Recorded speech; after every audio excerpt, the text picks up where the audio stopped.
नमस्कार दोस्तों, आपका स्वागत है हमारे YouTube channel study take zone में। जैसा कि आपको पता है, इस सेशन में हम एस्टिमेटिंग या फिर एस्टिमेटिंग कॉस्टिंग का हम क्वेश्चन कर रहे हैं, या फिर नए सिलेबस में जो नाम इसका चेंज करके बना दिया गया है, क्वांटिटेटिव सर्वेइंग एंड एनालिसिस। चलिए स्टार्ट करते हैं। इसमें हम 15 क्वेश्चन हम डिस्कस करते हैं। और आज का जो टॉपिक है, चैप्टर कौन सा? चैप्टर मेजरमेंट ही चल रहा है, जिसमें हमारा टॉपिक क्या है? Method of estimating. इस पूरे चैप्टर से कितना नंबर का क्वेश्चन आएगा? पूरे चैप्टर से हमारा इस चैप्टर से 5 नंबर का क्वेश्चन आने वाले हैं, या फिर 5 नंबर के आएंगे, क्योंकि 50 क्या है, 50 क्वेश्चन में 50 नंबर का पेपर भी हो रहा है। चलिए देखते हैं पहला क्वेश्चन क्या है। पहला क्वेश्चन बोल रहा है कि भवनों की दीवार की चिनाई, नींव कंक्रीट, नींव खुदाई आदि का परिमाण ज्ञात करने के लिए विधियाँ ली जाती हैं। तो कौन सी निम्न में से जो दिया गया है, इनमें से कौन सी विधि है जो हम नींव में कंक्रीट की मात्रा, या फिर कितना नींव की खुदाई करना होगा, या फिर चिनाई में क्या चाहिए, फिर लिंटल बनाएंगे उसमें क्या चाहिए, या फिर कंक्रीटिंग वर्क में कितना रेनफोर्समेंट की आवश्यकता होगी, ये सब हम किस विधि से गणना करते हैं, किस मेथड से हम फाइंड करते हैं। तो हम इसमें क्या होता है, 3 विधियाँ होती हैं। कौन सा है? Long wall, short wall method, centre line method और क्रॉसिंग मेथड। तो हम long wall short wall method को हम और क्या बोलते हैं? PWD मेथड भी बोलते हैं, या फिर क्या बोलते हैं, बाहर से बाहर, या फिर बाहर से बाहर और अंदर से अंदर विधि भी बोलते हैं इसको। तो हमारे यहाँ सही आंसर क्या बनता है? सही आंसर हमारा बनता है डी। हमारा जो सभी जो क्वेश्चन जो विकल्प हमको दिया गया है, सभी हमारा सही है। Long wall, short wall method, मध्य रेखा विधि, centre line method, crossing method. तो हमारे यहाँ सही आंसर क्या बनता है? हमारे यहाँ सही आंसर बनता है डी। नेक्स्ट क्वेश्चन देखते हैं। नेक्स्ट क्वेश्चन, निम्न में से किस प्राकलन विधि को सम्मित हम क्या बोलते हैं? सिमेट्रिकल भी बोलते हैं। सिमेट्रिकल एंड अनसिमेट्रिकल दीवारों के लिए अपनाई जा सकती है। इनमें से कौन सी विधि है जो सिमेट्रिकल और नॉन सिमेट्रिकल दीवारों के लिए भी अपनाई जा सकती है? तो सिमेट्रिकल का हमारा मतलब क्या होता है? एक अक्ष पर ये एक दूसरे से इस पर डाला जाए, टोटली ओवरलैप कर जाए। तो ये हमारा क्या होगा? संरचना जैसा ये हमारा ओवरलैप हो जाएगा। यही अगर हम इसमें ऐसा कुछ बनाया है, फिर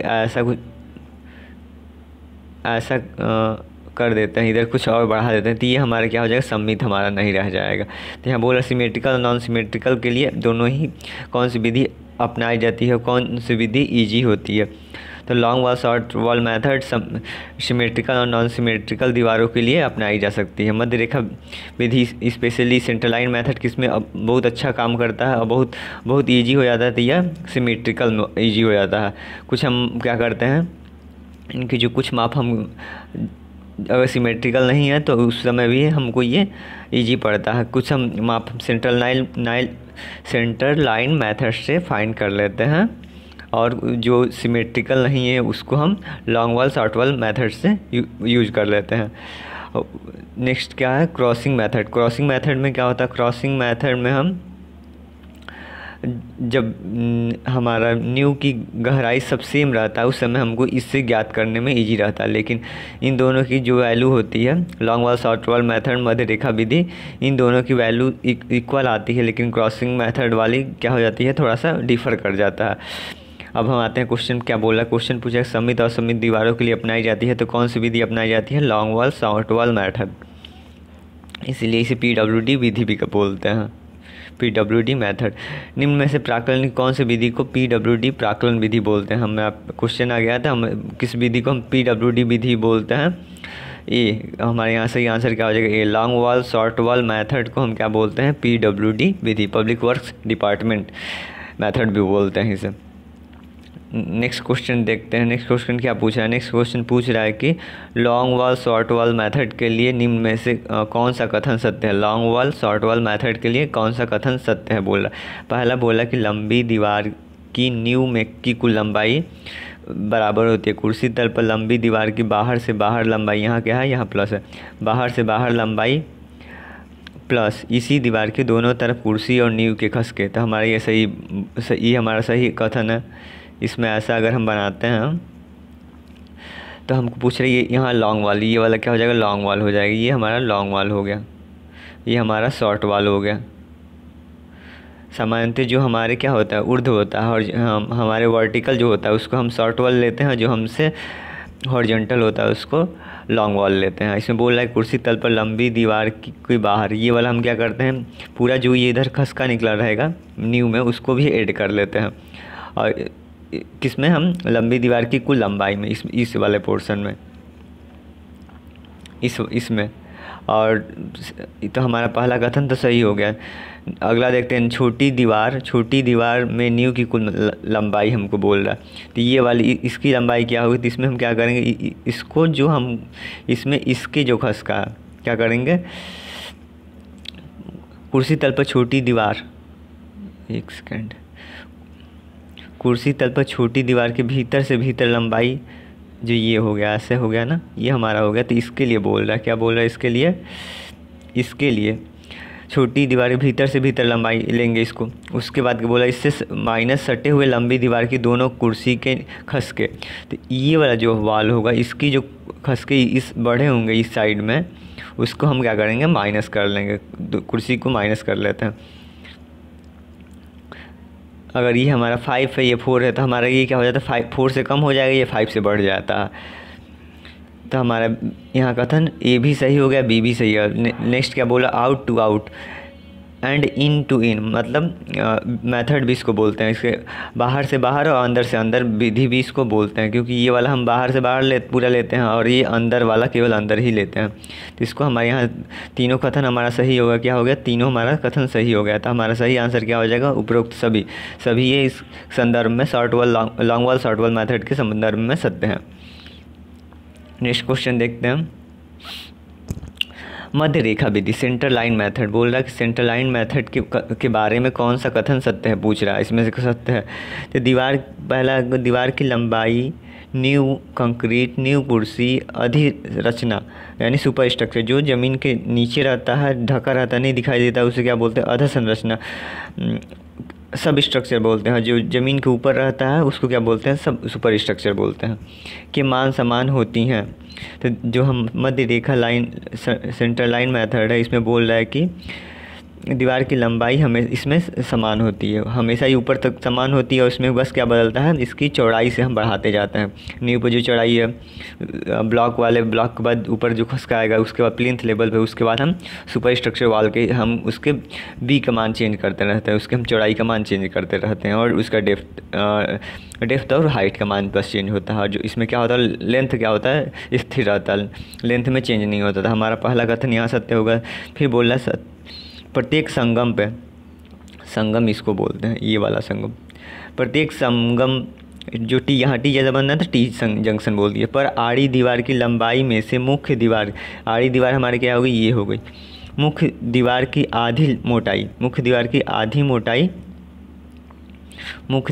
आधी मोटाई घटानी होती है। इसमें बोल रहा था, यहाँ पर हम क्या करते हैं, यहाँ पे हम जो मुख्य हमारा दीवार ये हुआ, और जो हमारा पार्टीशन वाल हो गया या फिर आड़ी दीवार हो गया, तो ये सब हो गए हमारे। यहाँ बोल रहा है कि जहाँ टी जंक्शन यहाँ बन रहा है, बोल रहा है कि इसमें हम मुख्य दीवार की मोटाई, इसकी मोटाई हम क्या करते हैं, घटानी पड़ती है। तो इसकी हम आधी मोटाई, कितनी, आधी मोटाई को हम घटाना पड़ता है। तो हम इधर से आधी मोटाई घटाते हैं एक जंक्शन पे, और दूसरे जंक्शन पर आधे। अगर टोटल हम एक दीवार के लिए पूछा जाए, ये पार्टीशन वाल के लिए, तो कितना हमने घटाया, एक मोटाई घटाया। लेकिन यहाँ पूछा है आड़ी दीवार की मोटाई प्रत्येक संगम के लिए, यानी एक के लिए पूछ रहा था, हमारा आधा यहाँ पर क्या होगा, आधी मोटाई घटाएंगे हमारे। यहाँ हम बी भी कथन सत्य हो गया। नेक्स्ट क्वेश्चन देखते हैं, दीवार के संगामी कोने किसे बोलेंगे, इसको बोलेंगे, ये वाला जो पोर्शन होगा इसको संगामी कोने बोलेंगे। संगामी कोने इसको क्या बोलेंगे, एल जंक्शन पर कोई जोड़ व घटान नहीं किया जाता। तो इस वाले यहाँ पे हम कोई जोड़ घटान नहीं करते हैं, तो हमारा सभी कथन सत्य हो गया। तो हमारे यहाँ सही आंसर क्या हो जाएगा, हमारा सही आंसर डी हो जाएगा। नेक्स्ट क्वेश्चन देखते हैं। नेक्स्ट क्वेश्चन बोल रहा है कि मध्य रेखा विधि अर्थात सेंटर लाइन मेथड में वास्तविक संगम माना जाता है। तो वास्तविक संगम सेंटर लाइन मेथड में किसको मानते हैं, तो वास्तविक संगम बस टी जंक्शन को ही हम वास्तविक संगम मानते हैं। तो हमारा यहाँ सही आंसर क्या हो जाएगा, ये हो जाएगा। एल वाले को हम, इसको हम जंक्शन नहीं मानते, वास्तविक जंक्शन हमारा टी जंक्शन ही मानते हैं। तो हमारा सही आंसर क्या होगा, 6 का सही आंसर ए हो जाएगा। नेक्स्ट क्वेश्चन देखते हैं। नेक्स्ट क्वेश्चन बोल रहा है कि मध्य रेखा विधि सेंटर लाइन मेथड में टी जंक्शन के लिए आड़ी दीवार के मध्य रेखा लंबाई में से क्या करते हैं। टी जंक्शन के लिए क्या बोला, एक संगम, क्या है, एक संगम यानी टी जंक्शन। यहाँ किस जंक्शन की बात कर रहा है, टी जंक्शन के लिए बात कर रहा है। दीवार के मध्य रेखा लंबाई में से हम क्या करते हैं, घटाते हैं अथवा जोड़ते हैं। मुख्य दीवार, यहाँ बोला मुख्य दीवार की एक मोटाई घटाई जाती है। तो एक यहाँ पे क्या बोला, टी जंक्शन की बात बोल रहा है ना, एक टी जंक्शन की बात बोल रहा। तो इसके लिए हम कितना करते हैं, आधा मुख्य दीवार का आधा मोटाई हम घटा देते हैं। मतलब अगर मुख्य दीवार की हमारे बी है तो b/2 माइनस हम करेंगे यहाँ पे। तो हमारा माइनस वाला प्लस वाला तो हमारे यहाँ हट जाएगा। फिर हमारा माइनस कितना है, b/2 यानी आधी मोटाई, क्या है, आधी मोटाई यहाँ दिया है, यहाँ एक मोटाई दिया। तो हमारा सही आंसर क्या बन जाएगा, 7 का आधी मोटाई घटाई जाती है यहाँ। हाँ, ये वाला जोड़ते तो बिल्कुल नहीं, तो जोड़ वाला ये ख़त्म हो गया। ये वाला क्वेश्चन ये नहीं होगा, ये नहीं होगा। अब हम कितना इसमें माइनस करते हैं कि मेन वाल का आधा चौड़ाई, उसकी जो थिकनेस अगर 30 सेंटीमीटर तो 15 सेंटीमीटर एक जंक्शन के लिए घटा देंगे। तो हमारा क्या हो जाएगा, मुख्य दीवार की आधी मोटाई घटाई जाती है। तो हमारे यहाँ सही आंसर क्या हो जाएगा, सही आंसर सी हो जाएगा। सही आंसर हमारा क्या होगा, सी हो जाएगा। नेक्स्ट क्वेश्चन देखते हैं। नेक्स्ट क्वेश्चन क्या बोल रहा है, सेंटर लाइन मेथड क्या है। सेंटर लाइन मेथड में एक संगामी कोने, अब क्या बोल रहा है, एक संगामी कोने की बात कर रहा है। हमने जो पहले ही इस चीज़ को, ये वाली जो संगामी होती है इसको क्या बोलते हैं, एल सेक्शन बोलेंगे। एक संगामी कोने पर आड़ी दीवार की मध्य रेखा लंबाई में से घटाते हैं। एक कोने बोल रहा है ना, तो एक कोने के लिए हम क्या घटाते हैं, कुछ घटाते हैं, नहीं कुछ जोड़ते हैं। तो हमारा सही आंसर क्या हो जाएगा, सही आंसर हमारा हो जाएगा मुख्य दीवार की मोटाई घटाई जाती है, जोड़ी जाती है, घटाई जाती है। एल हमारा घटाया जोड़ा कुछ नहीं जाता था। हमारा सही आंसर क्या हो जाएगा, डी हमारा सही आंसर हो जाएगा। हमारा सही आंसर डी। नेक्स्ट क्वेश्चन देखते हैं। नेक्स्ट क्वेश्चन क्या बोल रहा है। नेक्स्ट क्वेश्चन बोल रहा है कि मध्य रेखा विधि सेंटर लाइन मेथड में एक आड़ी विभाजक दीवार के लिए आड़ी विभाजक दीवार की मध्य रेखा लंबाई में से हम क्या करते हैं। तो यहाँ थोड़ा सा हमको यहाँ ध्यान देना है, ये आड़ी हमारी दीवार हो गई या फिर विभाजक दीवार हो गई या पार्टीशन वाला जो भी बोल लीजिए। यहाँ पे कितने टी जंक्शन बनते हैं, 2 टी जंक्शन बनते हैं। एक हम टी जंक्शन में कितना हम माइनस करते थे, b/2 माइनस करते हैं। हमारा जो ब्रेथ होगा या फिर हम इसको थिकनेस ऑफ मेन वाल बोल रहे हैं। थिकनेस बी क्या है, थिकनेस ऑफ मेन वाल, इसका क्या है, थिकनेस है। इसके थिकनेस को b/2 या इसके लिए माइनस हो जाएगा और एक बार इसके लिए माइनस हो जाएगा b/2। तो b/2 कितना हो जाएगा, b हो गया। अर्थात हम मेन वाल के दीवार की मोटाई हम क्या कर रहे हैं, घटा रहे हैं। तो हम यहाँ पर क्या करेंगे, घटाएंगे। तो पहले हमारा जोड़ने वाला गलती हो गया, यहाँ से कुछ जोड़ा नहीं घटा, ये भी गलती हो गया। आधी मोटाई घटाई जाएगी नहीं, हम क्या करेंगे, एक पूरा बी यहाँ पर घटाएंगे। तो एक विभाजक दीवार में कितने टी जंक्शन बनेंगे, 2 टी जंक्शन बनेंगे। एक टी जंक्शन कितना घटाते हैं, मेन वाल के थिकनेस का आधा हम घटाते हैं। तो इसलिए हमारे यहाँ कितना हो जाएगा, एक विभाजक दीवार के लिए कुल कितनी लंबाई घटा दी जाएगी, तो मेन वाल के आधी मोटाई घटा दी जाएगी। तो हमारा सही आंसर यहाँ क्या हो जाएगा, सही आंसर ए हो जाएगा। नेक्स्ट क्वेश्चन देखते हैं। नेक्स्ट क्वेश्चन निम्न में से कौन सी विधि सबसे कम शुद्ध विधि है। तो हमने जस्ट पहले ही डिस्कस किया है कि लॉन्ग वाल और लॉन्ग वाल शॉर्ट वाल मेथड और सेंटर लाइन मेथड में दोनों का हमारा क्या आता है, वैल्यू सेम आता है। लेकिन क्या होता है, क्रॉस मेथड में हमारा कुछ डिफर कर जाता है, कुछ एक्स्ट्रा आ जाता है या फिर कुछ कमी हो जाती है। तो हम इसलिए हम यहाँ पर कम बोला है कौन सी विधि सबसे कम शुद्ध है। तो कौन सी विधि सबसे कम शुद्ध हो जाएगी, क्रॉसिंग मेथड, संपारण मेथड भी इसको हिंदी में बोलते हैं। इसका सही यहाँ पर सही आंसर क्या हो जाएगा, 10 का सही आंसर सी हो जाएगा। नेक्स्ट क्वेश्चन देखते हैं। नेक्स्ट क्वेश्चन क्या बोल रहा है। नेक्स्ट क्वेश्चन बोल रहा है कि भवन आरेख के लिए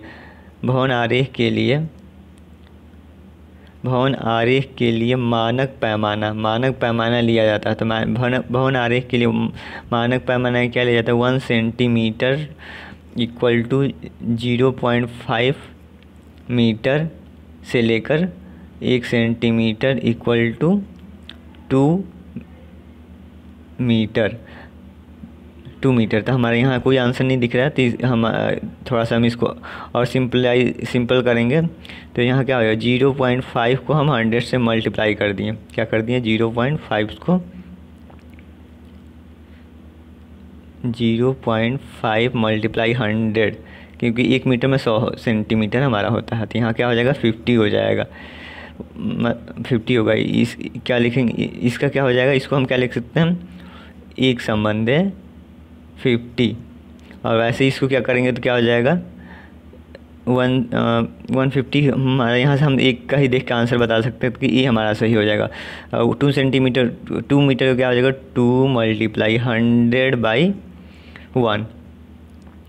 तो हमारे यहाँ 200 आ गया था। हमारा एग्जैक्ट हमारा सही आंसर क्या हो जाएगा, हमारा ये सही आंसर हो जाएगा। एक संबंध 50 से लेके एक संबंध 200 तक हम बनाते हैं बिल्डिंग ड्राइंग।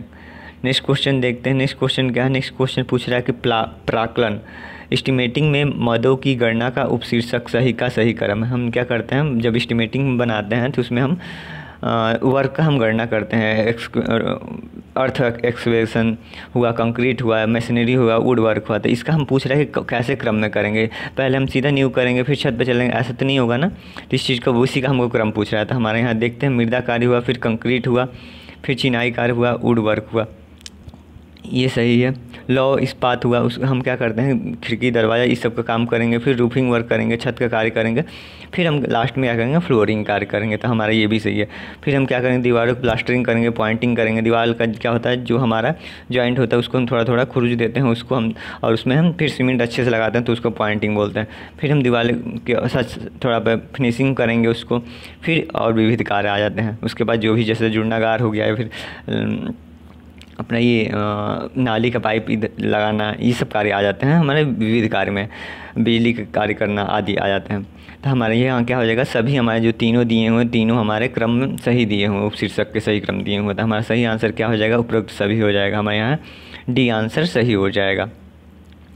नेक्स्ट क्वेश्चन देखते हैं। नेक्स्ट क्वेश्चन बोल रहा है कि निम्न में से कौन सी माप और भुगतान की सही इकाई को प्रदर्शित करता है। तो ब्रिक को हम किस में मेजर करते हैं, ब्रिक को हम 1000 में लेते हैं, और पेमेंट उसकी किस में की जाती है, तो प्रति 1000 में की जाती है। नेक्स्ट क्या है, ये हमारा सही हो गया।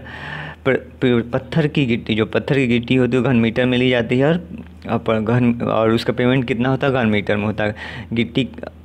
38 mm गिट्टी का हमारा डेंसिटी कितना हो जाता है, 1440 kg हो जाता है। कितना हो जाता है, 1440 डेंसिटी हो जाती है हमारी।